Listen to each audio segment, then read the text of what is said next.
여기죠. 백삼동 11층 1103호. 자, 11층 1103호.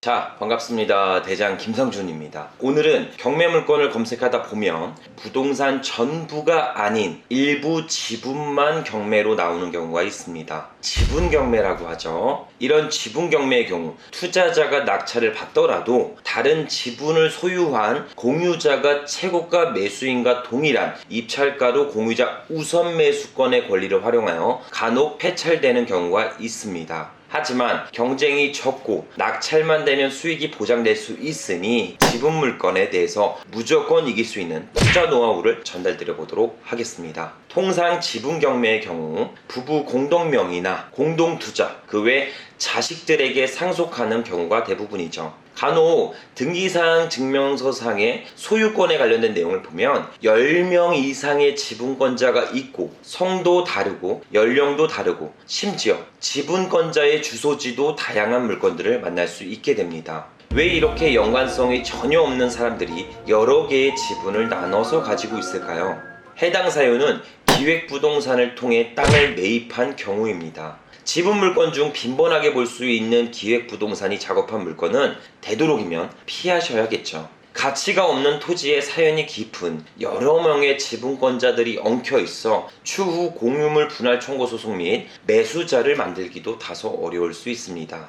지분 경매 물건은 최대 소유자 5명 이하로 물건을 좀 보셨으면 좋겠습니다. 본론으로 넘어가서 지분 경매의 투자 접근 방식과 다양한 출구 전략 등을 통해 무조건 이기는 경매 투자 방식을 전달드려 보도록 하겠습니다. 자, 가장 많이 볼 수 있는 아파트 지분 경매 물건을 예시로 한번 말씀드려 볼게요. 현재 해당 물건은 전용 면적 43평의 아파트이며 약 50%의 지분인 23평만 경매로 나왔습니다. 상속에 의한 부동산이며 성이 전부 같은 지분권자는 총 4명이 있죠. 최저가 3억 500 정도이며 현재 실거래가는 8억 7천, 호가는 10억 5천 정도에 구성되어 있는 아파트입니다. 해당 아파트 지분 50%대를 3억에 사서 10억에만 판다고 해도 절반인 5억을 받을 수 있게 되죠. 투자금 대비 2억이라는 시세 차익을 예상할 수 있게 됩니다. 보다 자세하게 제가 현장에 나가서 해당 아파트의 컨디션이나 시세가 등을 면밀하게 검토하여 전달드릴 수 있도록 하겠습니다. 바로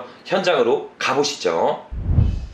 자, 드디어 물건지에 도착했습니다. 아파트가 지분이 아니라 전체적으로 나왔을 경우 감정가의 120%, 130% 이렇게 고가 낙찰되는 케이스가 허다합니다. 하지만 지분 아파트가 경매에 나올 경우 특수 물건으로 속해서 기존 시세보다 약 20, 30% 좀 더 저렴하게 낙찰되는 케이스가 종종 발생하곤 하죠. 물건의 가치만 뛰어나다면 이 지분이라는 타이틀은 크게 중요하지 않게 됩니다. 현재 해당 아파트에는 전용 면적이 약 43평대에 나와 있고 실거래가는 약 10억대에서 움직이고 있습니다. 최저가는 50%의 지분이 3억 500만 원에 진행하는 경매 물건이죠. 3억 5천만 원까지 써서 낙찰을 받더라도 1억 5천의 차익을 만들어낼 수 있습니다. 하지만 통상 아파트의 경우는 로얄동, 로얄층, 알라리라고 부르죠. 각 동별, 층별, 향별로 가격대가 천차만별로 좀 달라질 수 있기에 오늘은 이 물건에 대해서 컨디션도 파악하고 현재 움직이는 시세에 대해서도 정확하게 판단을 해보도록 하겠습니다. 해당 아파트는 20년 이상 노후 아파트로 주변에 산을 끼고 있어 개인적으로 싫어하는 벌레들이 있을 수 있습니다. 노후 아파트 특성상 지상에도 차를 낼 수 있게 되어 있으며 지하에도 주차장이 구성되어 있죠. 홍제역에서 900m로 인접되어 있으며 도보로 이동하면 약 15분 정도 걸어야 합니다. 걷기에는 다소 부담스러울 수 있겠네요. 인근의 공원, 초등학교, 유치원, 근린생활시설들이 밀집되어 있어 주거 환경은 양호한 편입니다. 해당 백삼동은 정문과 가장 가까운 단지로 진출입이 양호한 편이죠. 또한 앞으로 가리는 단지가 없어 조망권 또한 기대해 볼 수 있을 것 같습니다. 우선 물건의 컨디션을 확인해 보도록 하겠습니다. 참고로 우리 김 실장님이 저희가 쓰는 카메라가 있는데 배터리를 충전해 놓은 걸 깜빡하셔서 핸드폰으로 찍어서 약간 흔들릴 수 있는 점 양해 좀 부탁드리도록 하겠습니다. 자, 가시죠. 여기죠. 백삼동 11층 1103호 들어가 보시죠. 1103호 우편물을 보면 여기죠. 우편물이 하나도 없습니다. 50%의 지분권자가 거주하고 있는 걸로 보여집니다. 여기는 1층 어린이 시설로 하고 있죠. 어린이집. 요즘에 어린이집을 휴무를 하고 있기도 한데 우리 김 실장님은 아이가 없기 때문에 그런 게 상관없으시죠? 나중에 고생할 겁니다. 김 실장님은 다중이 아빠가 목표이라 최소 4명은 거뜬하게, 워낙 애국자라. 자, 엘리베이터의 속도는 느리다. 이게 97년도에 사용 승인돼서 실제로 20년 이상 된 아파트라 엘리베이터 안도 되게 협소하죠? 엘리베이터가 너무 작은 거 아닌가? 그리고 미디어 보드도 잘 설치되어 있고 미디어 보드의 수익률은 관리비에서 차감이 되겠죠. 자, 11층 도착했죠. 자, 11층 1103호. 현재 계량기는 미약하지만 돌고 있습니다. 냉장고나 필수적으로 돌아가야 되는 기기들이 있기 때문에 지속적으로 돌 수 있어요.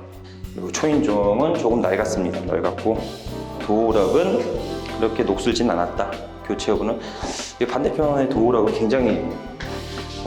굉장히 심플하네요. 그죠? 도어락이 교체가 됐으면 집 내부도 교체됐을 확률이 굉장히 높아요. 그래서 도어락만 보고도 전체적으로 집 내부를 가늠해 볼 수 있다. 그리고 벽 상태는 크게 나쁘진 않습니다. 그리고 현관문에 경매가 접수되면 우체국에 와서 등기를 직접 수령해라 하는 게 많이 올라오는데 깨끗하죠? 실거주를 하시면서 다 수거를 하시는 것 같습니다. 계단 한 개만 올라가 볼까요? 1103호에서 이쪽으로 동을 보게 되면 약간 트인 조망권을 볼 수가 있어요. 이렇게 단지로 나가셔서 왼쪽으로만 돌면 바로 정문입니다. 초근접되어 있는 그런 곳이다. 이 앞에 놀이터도 있어서 애들이 놀고 있으면 창문 열고 라면 먹으라 이야기하면 또 올 수 있겠죠. 자, 내려가 보시죠.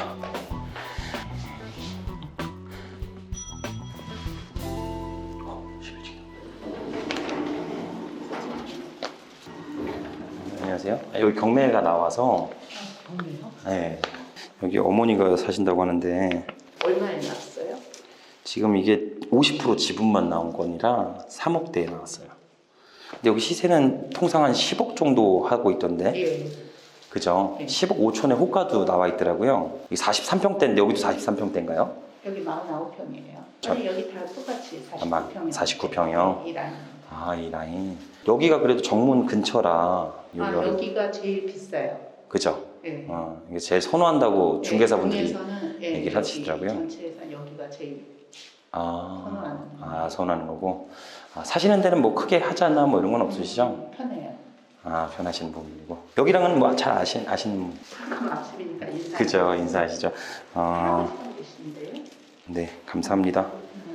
자, 이렇게 임장을 하고 내려왔습니다. 11층에서 갑자기 내리시더라고요. 이웃 주민분이 해당 아파트는 좀 살기가 좋고 한 평상 한 10억에서 한 10억 5천 정도는 받을 수 있다. 그리고 우리 동은 로얄동이라 가치가 조금 더 뛰어나다. 거주에 너무 만족한다. 그리고 앞에 경매 나온 집이랑은 어느 정도는 알고는 있다. 그래서 얼마에 나왔냐 이렇게 궁금해 하시더라고요. 하여튼 우호적인 평가를 좀 받았습니다. 이렇게 임장에 있어서 이웃 주민들과 대면하면서 해당 아파트의 컨디션이나 그리고 살면서 거주에 있어서 불편함은 없는지 체크하는 것도 필수적이니까 꼭 참고하셨으면 좋겠습니다. 그럼 해당 부동산의 시세를 확인해야 되는데 저희가 일부 손품으로는 다 확인을 하고 왔어요. 이 부동산을 중개사 분들에게 문의할 때 어떻게 문의해야 될까요? 중개사에 들어가서 사장님 여기 그 백삼동 11층 1103호 지분 50%만 가격이 얼마일까요? 이렇게 물어보면 중개사에서 뭐라고 한다? 다라고 한다. 중개사분들도 50% 지분만은 거래해본 내역이 없습니다.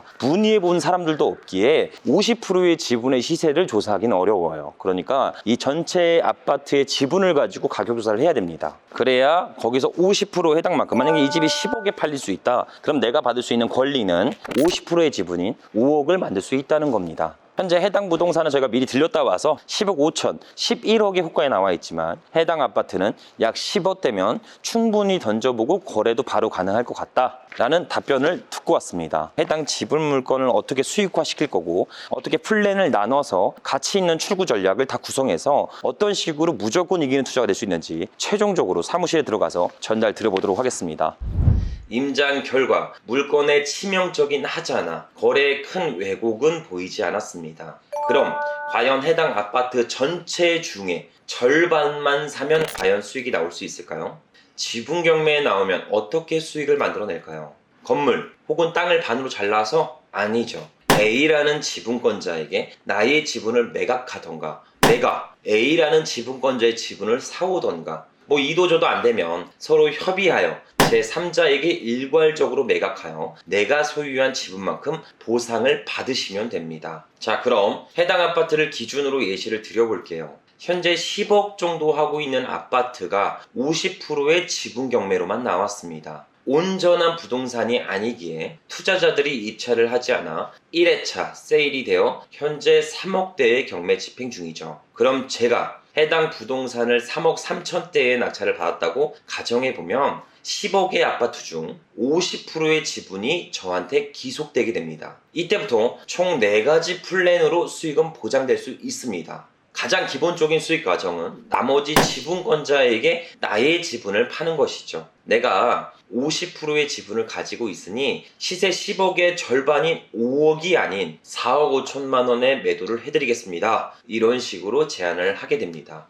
이게 가장 기본적인 1차 플랜이죠. 하지만 통상 협상이 원활히 되지 않을 수 있기에 즉시적으로 플랜 B로 넘어가셔야 합니다. 제가 당신이 가지고 있던 50%의 지분을 4억 5천만 원에 사겠습니다. 이야기를 해야겠죠. 만약 50%의 지분을 가지고 있던 분이 저한테 나머지 지분을 팔게 된다면 최초 지분 매입 금액 3억 3천만 원, 나머지 지분권자의 매입 비용 4억 5천만 원, 합계 7억 8천만 원의 투자 비용이 나오게 됩니다. 그럼 현재 시세 10억 5천만 원 중 그냥 10억에만 매도를 한다고 해도 약 2억 2천만 원의 수익을 만들 수 있게 되죠. 하지만 또다시 협상이 불발될 수 있습니다. 이때 즉시적으로 플랜 C로 넘어가게 됩니다. 그럼 팔지도 혹은 사지도 않겠다고 하신다면 우리 이 부동산을 매도해서 매도금을 반반씩 나눠 가시면 좋을 것 같습니다. 이런 식의 제안을 제가 다시 하게 되죠. 이렇게 해도 시세가 10억이기에 매도 시 5억씩 나눠 가질 수 있게 됩니다. 이 또한 수익은 보장될 수 있겠죠. 하지만 지분권자는 4억 5천만 원이 아닌 네가 낙찰받은 3억 3천만 원에 사겠다. 그리고 내가 가지고 있는 50%의 지분을 사려거든 6억에 사가라. 또한 일반 매매로 파는 것도 12억 이하는 팔지 않겠다고 이야기하며 말도 안 되는 억지를 쓰며 협상이 지연되는 경우가 있습니다. 너한테 팔 때는 비싸게, 네가 가지고 있는 지분은 나한테 무조건 싸게 팔아라. 그리고 일반 매매는 시세가보다 20% 높은 호가에 팔겠다. 이런 배째라 수법을 쓰기 시작할 수도 있죠. 그럼 최종적으로 플랜 D로 접어들어야 합니다. 참고로 플랜 A서부터 C까지 모든 수익보다 플랜 D의 수익이 가장 크게 나오게 됩니다. 협의가 되지 않으면 공유물 분할 청구 소송과 부당이득금 반환 청구 소송까지 전자소송으로 진행하시면 됩니다. 공유물 분할 청구 소송은 알겠는데 부당이득금 반환 청구 소송은 왜 하는 건가요?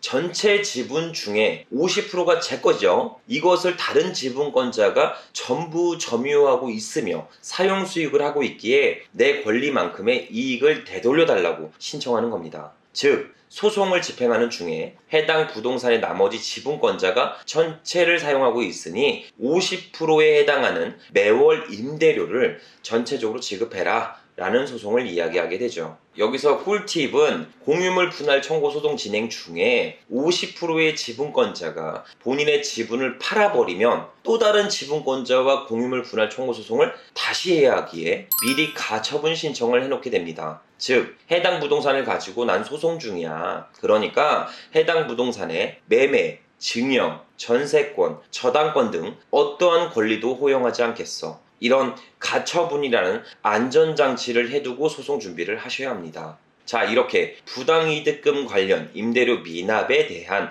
판결문을 가지고 해당 부동산을 강제 경매 신청할 수 있게 됩니다. 경매가 진행되면 반쪽짜리 지분 물건이기에 여러 번 유찰된 상태에서 공유자 우선 매수권 행사를 통해 보다 저렴하게 해당 부동산을 취득 후 더욱 큰 수익을 만들 수 있게 됩니다. 만약 내가 해당 지분을 매입할 의사가 없다면 해당 지분을 전부 합쳐서 공유물 분할에 의한 형식적 경매를 접수하고 현금 분할을 요청할 수도 있습니다. 이렇게 될 경우 시세가 10억 5천만 원인 아파트가 전체 지분으로 경매가 진행되고 시세보다 한 10%에서 20% 정도 저렴한 9억대의 낙찰을 예상할 수 있게 되죠. 그럼 낙찰 금액에서 50%인 4억 5천만 원을 받아 매입가 3억 3천만 원 대비 1억 원 이상의 시세 차익을 또다시 만들 수 있게 됩니다.